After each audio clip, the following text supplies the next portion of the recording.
prodhimi artistik i filmave, telefilmave. A keni tekste, këngësh, filmash apo prallash që duhet ja u ofrojmë këtyre fëmijëve si ushqim në një farë mënyre? Shumë faleminderit për këtë pyetje, sepse domethënë kjo është një nga ato gjëra që mua më shqetëson. Domethënë jo aq shqipja se sa shqiptarët. Domethënë dhe komunikimi i shqiptarëve. Dje dëgjova një intervistë të një aktori, shpresoj që shumë që s'po ka, Genci Kame, po, duket se ai është, dhe tha një gjë shumë të bukur dje që unë nuk e kisha dëgjuar ndonjëherë.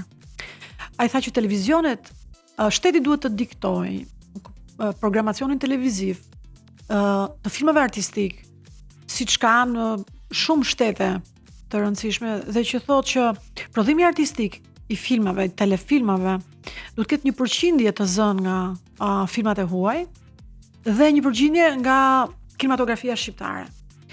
Dhe unë dje më në fund kuptova se si shpjegohet që stacionet italiane, stacionet gjermane kanë vazhdimisht telefilma, pa folur të stacionet turke, prodhim kinematografik në gjuhën e Itali,